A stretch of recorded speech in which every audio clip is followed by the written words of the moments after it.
Hello बच्चों, कैसे हैं आप सब। आप सभी का बेसिक शिक्षा के ऑनलाइन यूट्यूब चैनल पे स्वागत है। तो आज की क्लास में हम अलंकार को पढ़ने वाले हैं, जो कि आपका बहुत ज्यादा इंपॉर्टेंट टॉपिक है। आपके हर एक एग्जाम में, चाहे हम एकेडमिक्स की बात कर लें, चाहे किसी हायर कंपटीशन की बात कर लें, जहां पे हिंदी पूछता है वहां हर एक एग्जाम में आपका अलंकार आता ही आता है। तो आज अगर अभी तक आपने बुक से पढ़ा है या फिर किसी अदर वीडियो से पढ़ा है और नहीं समझ में आया है तो परेशान नहीं होइए। आज के बाद वीडियो को पूरा देखिएगा एंड तक, और आज अलंकार पढ़ने के बाद फिर आपको कोई भी डाउट नहीं आएगा अलंकार में। ठीक है, तो सबसे पहले स्टार्ट करेंगे कि अलंकार होता क्या है। तो अलंकार का मतलब होता है सजाना।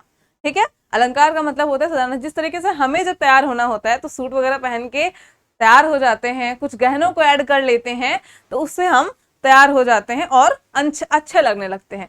उसी तरीके से काव्य में भी जब हम कुछ शब्दों को ऐड कर देते हैं, उनके अर्थों में परिवर्तन कर देते हैं, अर्थ के आधार पे कुछ चेंज करते हैं, तो वहां पे काव्य जब सजता है उसे ही अलंकार बोलते हैं। इस सजाने की प्रोसेस को अलंकार बोलते हैं। ठीक है, तो अलंकार आपके बेसिकली दो प्रकार के होते हैं। एक होता है शब्दालंकार और दूसरा होता है अर्थालंकार। यहाँ पर हम अर्थालंकार की बात करने वाले हैं। और अर्थालंकार में मोस्ट इंपॉर्टेंट टॉपिक्स आपके जो मैक्सिमम पूछे जाते हैं वो आपके उपमा अलंकार, रूपक अलंकार, उत्प्रेक्षा अलंकार, मानवीकरण अलंकार और अतिशयोक्ति अलंकार होता है। ठीक है, तो बारी बारी से हम ट्रिक के साथ में भी, और जैसा कि आपने देखा होगा कि गानों की सहायता से अलंकार को 10 मिनट में याद करें, तो आज हम कुछ रियल बेस्ड एग्जाम्पल भी देखेंगे कि जो गाने होते हैं क्या इसमें भी अलंकार होता है। ठीक है, तो उससे हम समझेंगे। सबसे पहले आता है आपका उपमा अलंकार। तो चलिए देखते हैं उपमा अलंकार। मधुकर सरिस संत गुणग्राही, कोटि कुलिस सम वचन तुम्हारा। ठीक है, यहाँ पे अभी कुछ एग्जाम्पल्स दिए हुए हैं। सबसे पहले समझते हैं उपमा मतलब होता क्या है। जहां पर हम किसी की तुलना करते हैं, किसी एक व्यक्ति या वस्तु की तुलना दूसरे व्यक्ति या वस्तु से करते हैं, वो होता है उपमा अलंकार। इसको याद करने का सबसे अच्छा तरीका है कि आपके इन्हें हम बोलते हैं समानतावाचक शब्द। ठीक, ये समानतावाचक शब्द आपके कहीं पर भी आ जाते हैं तो आप उसको समझ जाओ कि वो उपमा अलंकार है। इन शब्दों के द्वारा हम किसी भी दो व्यक्ति वस्तुओं के बीच में समानता देखते हैं। ठीक है, जैसे आपको एग्जांपल दूं, ये चांद सा रोशन चेहरा, ये झील सी नीली आंखें। याद आएगा ना, ये चांद सा रोशन चेहरा, ये झील सी नीली आंखें। तो क्या दिखा हमें, चांद सा रोशन चेहरा और झील सी नीली आंखें। क्या ये सेम शब्द है ना, सी सा। और इसके साथ में हिंदी के और भी आपके एग्जाम्पल्स हैं जो आपको यहाँ पे दिखेंगे। पीपर पात सरिस मंडोला, मधुकर सरिस संत गुणग्राही, है ना, हंसने लगे तब हरि आहा, पुरेंद्र सा मुख खिल गया। या फिर बहुत सारे एग्जाम्पल आपके इसमें आपको मिल जाएंगे। ठीक है, जहां पे हम कंपेयर करते हैं वो आपका उपमा अलंकार होता है। जैसे ये चांद सा रोशन चेहरा, ये झील सी नीली आंखें, है ना। चलो, इसके बाद हम दूसरे प्रकार पे जाएंगे। तो आप सबसे इंपॉर्टेंट, अगर आप इसको याद कर लेते हो, उपमा अलंकार जहां भी होगा, मतलब ये समानतावाचक शब्द आपको जहां भी दिख जाएंगे, वहां आंख बंद करके भरोसा करो कि वो उपमा अलंकार है। ठीक है, चलो आगे आएंगे। दूसरा प्रकार होता है रूपक अलंकार। इसमें क्या होता है कि इसमें भी आपका दो वस्तुओं या फिर दो व्यक्तियों के बीच में कंपेयर होता है। ठीक है, तुलना की जाती है, बट यहाँ पे तुलना नहीं की जाती। यहाँ पे ऐसा बोलते हैं कि दोनों में कोई अंतर नहीं है। अब हमको ट्रिक देखना है, तो ट्रिक में आप ये समझो कि रूपक अलंकार में उपमेय और उपमान के मध्य क्या होता है, योजक चिन्ह होता है। ठीक है,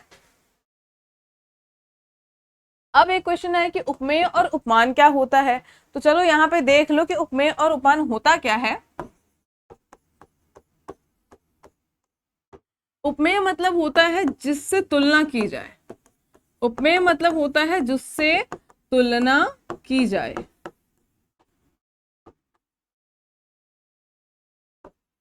उपमान मतलब होता है जिसकी तुलना करते हैं, जिसकी तुलना की जाए, ये होता है उपमान।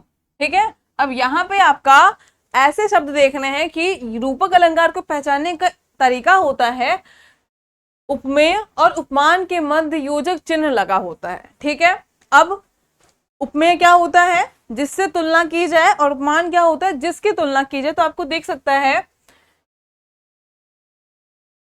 शशि मुख पर घूंघट डाले। अगर हम इस वाक्य को लेते हैं, एग्जाम्पल को लेते हैं, तो शशि मुख पर घूंघट डाले, यहाँ पर उपमेय और उपमान के बीच योजक चिन्ह है। पायो जी मैंने राम रतन धन पायो, यहाँ पे आपका योजक चिन्ह है। वंश शारदी चंद्रिका चादर ओढ़े, योजक चिन्ह है उपमेय और उपमान के बीच। फिर गोपी पद पंकज पावन की रज जामे सिर भीजे, यहाँ पर भी आपका योजक चिन्ह है। तो रूपक अलंकार को पहचानने का सबसे आसान तरीका होता है कि हम उपमेय और उपमान के बीच में योजक चिन्ह देखते हैं, आपको मिल जाएगा। और हाँ, जो कि ये ट्रिक है तो आपको 95% केसेस में आपको ये मिल जाएगा। ठीक है, ठीक, आपको मैक्सिमम, अगर हम 100 नहीं बोलेंगे, एक दो एक्सेप्शनल हो जाएंगे, बट वो आपके अभी के लिए या फिर वो आपको नहीं दिखेंगे। बट हम आपको ये भी श्योर कर रहे हैं कि बिल्कुल 100% में नहीं, 95% मतलब मैक्सिमम केसेस में आपको योजक चिन्ह दिखेंगे। और नहीं तो इसका जो परिभाषा होता है वो ये होता है कि इनमें कोई भी अंतर नहीं होता। अलग अलग व्यक्ति वस्तु होते हैं बट यहाँ पे समानता नहीं दिखाई जाती है। यहाँ पे ऐसे बोलते हैं कि ये सेम ही है, एक ही है। ठीक है, दो व्यक्ति हैं बट ये गुण के आधार पे एकदम एक ही हैं। तो ये आपका रूपक अलंकार का परिभाषा होता है। ठीक, ये हो गई हमारी दूसरी परिभाषा। तीसरे आते हैं उत्प्रेक्षा अलंकार। तो उत्प्रेक्षा अलंकार में क्या होता है, कहीं पर भी आपको ये याद कर लेना है कि कहीं पर भी अगर हमारा ये शब्द है तो वो आपका उत्प्रेक्षा अलंकार हो जाएगा। कौन से शब्द, जनु जानो मनु मानो, मन हूं जन हूं, मन हूं जन हूं, ये शब्द आपके कहीं पर भी आ जाते हैं तो वहां पर आपका उत्प्रेक्षा अलंकार होगा। जैसे एग्जाम्पल देखें, आपने इस एग्जाम्पल को बहुत सुना होगा, श्याम सोहत ओढ़े पीतपट श्याम सलोने गात, मनो नीलमणि सैल पर आतप परियो प्रभात। तो मनो शब्द आया ना, ये हमें क्लास 10th के बुक से मिल जाता है। आगे भी हम पढ़ेंगे तो वहां पर भी हमको एग्जाम्पल मिल जाता है। तो आपको पहचानने का सबसे अच्छा तरीका है कि हम इन शब्दों को याद कर लें कि ये शब्द हमारे जिस भी एग्जाम्पल में जिन भी पंक्तियों में आएंगे वो हमारा उत्प्रेक्षा अलंकार हो जाएगा। ठीक है, तो जनु जानो मनु मानो मनहु जनहु, ये 6 शब्द आपको बिल्कुल रटा होना चाहिए ताकि कहीं पर भी आ जाए हमारी गलती ना हो। ठीक है, आप देख सकते हो, सिर फट गया उसका वहीं, मानो अरुण रंग का घड़ा हो, मानो नेत्र मानो कमल है, मानो सोहत ओढ़े पीतपट श्याम सलोने गात, मनहु नीलमणि सैल पर आतप परियो प्रभात। और देख सकते हैं, सखी सोहत गोपाल के उर गुंजन की माल बहार, सोहत मनु पिए। ठीक है, इस तरीके से हमें उत्प्रेक्षा अलंकार में मनु मानो जनु जानो जनहु मनहु ये शब्द मिलेंगे ही मिलेंगे अगर उत्प्रेक्षा अलंकार का एग्जाम्पल है तो। ठीक है, तो आपको सबसे इजी तरीका है कि आप इसको याद कर लो, इन ट्रिक्स को, और जहां पर भी है उसको आंख मूंद के सही करके आगे बढ़ जाओ। ठीक है, चलो इसके बाद में आता है हमारा चौथा प्रकार, अतिशयोक्ति अलंकार। अतिशयोक्ति अलंकार का मतलब होता है कि जहां पर हम चीजों को बहुत बढ़ा चढ़ाकर वर्णन करते हैं वो होता है हमारा अतिशयोक्ति अलंकार। ठीक है, जैसे देखेंगे, हनुमान की पूंछ में लगन न पाई आग, लंका सिगरी जली गए गए निशाचर भाग। तो जब हम लोग को ये बात बताई गई थी कि रामायण के समय में हनुमान जी जब लंका जाते हैं तो वहां पे जब उनको पता चल जाता है रावण को कि हनुमान जी जो राम के साइड से आए हैं, तो इस इंसिडेंट पे जब बताया जाता है कि अरे हनुमान जी वहां गए थे, रावण के यहाँ पे लंका गए थे और वहां ऐसा हुआ कि उनके पूंछ में आग लगाई गई, लेकिन उनके पूंछ में आग लग भी नहीं पाई थी कि पूरी लंका जल गई तब तक। तो इस चीज का वर्णन, मतलब हनुमान जी की शक्ति का वर्णन इतना बढ़ा चढ़ाकर किया गया है कि उसमें ये पंक्ति लिखी गई है कि हनुमान की पूंछ में लगन न पाई आग, लंका सगरी जली गए गए निशाचर भाग। ठीक है, तो जब हम किसी चीज को बहुत बढ़ा चढ़ाकर वर्णन करते हैं तो वो होता है अतिशयोक्ति अलंकार। इसमें एक सॉन्ग भी है आपका, जैसे सुनो ना संगमरमर की ये मीनारे, कुछ भी नहीं है आगे तुम्हारे।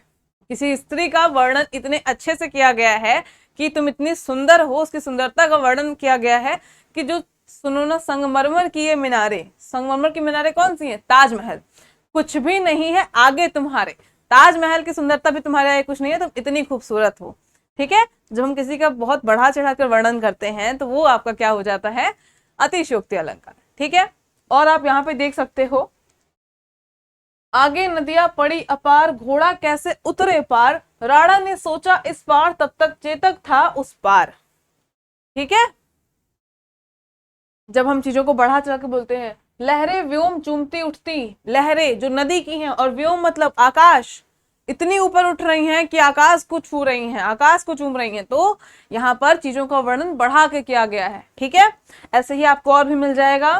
धनुष उठाया ज्यों ही उसने, और चढ़ाया उस पर बाढ़, धरा सिंधु नभ कापे सहसा, विकल हुए जीवों के प्राण। तो धरा सिंधु नभ, धरा धरती, सिंधु पर्वत, नभ आकाश, जब उसने बाढ़ चढ़ाया धनुष पे तो किस तरीके से सब कुछ कांपे, तो यहाँ पे वर्णन किया गया है ना, इस तरीके से। तो ये आपका अतिशयोक्ति अलंकार हो जाएगा। बाकी आपको मैंने जो सॉन्ग बताया है उसके थ्रू तो आपको बिल्कुल याद हो ही जाएगा, है ना।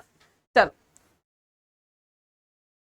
और फिर आता है हमारा आज का अंतिम टॉपिक, मानवीकरण अलंकार। यहाँ पे क्या होता है कि जब हम प्रकृति को एक तरीके से मानव के रूप में प्रदर्शित करते हैं या बताते हैं, जैसे प्रकृति क्या है हमारी, पेड़ पौधे, नदियां, पर्वत, पहाड़, ठीक है, धरती, आकाश, ये सभी क्या है, पेड़ पौधे हैं, सॉरी प्रकृति है।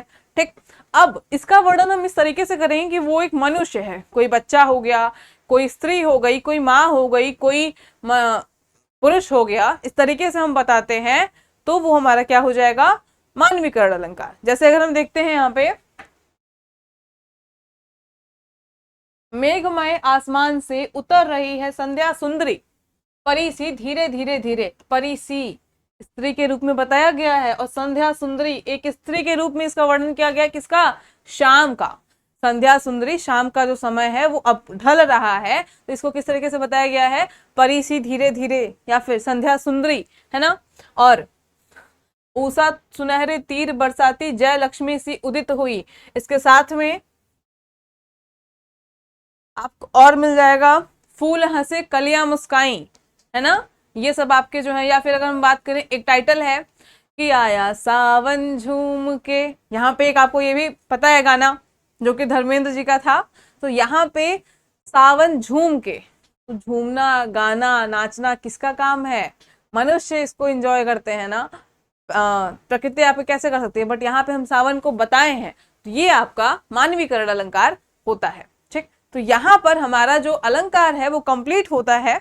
अगर आपको वीडियो पसंद आई हो तो कमेंट बॉक्स में जाकर जरूर अपनी प्रतिक्रिया दें कि वीडियो आपको अच्छी लगी है, आपके लिए हेल्पफुल रही है या नहीं रही है, या हमें और करना चाहिए, या फिर किस किस टॉपिक में और आपको डाउट है, वो आप कमेंट बॉक्स में बिल्कुल बताइए।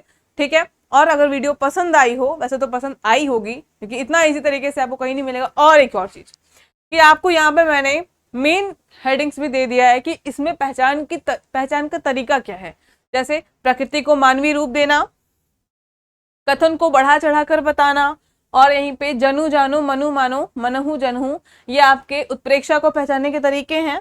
इस तरीके से सभी मैंने दे दिया है। तो अगर वीडियो पसंद आई हो तो बिल्कुल लाइक करिए, क्योंकि आपके लाइक को देख के, आपके कमेंट्स को देख के हमें अपनी मेहनत को और ज्यादा करने का मोटिवेशन मिलता है। ठीक है बच्चा, और अगर आपको किसी भी अदर टॉपिक में डाउट है तो उसको कमेंट बॉक्स में जरूर बताइए। आज के लिए थैंक यू।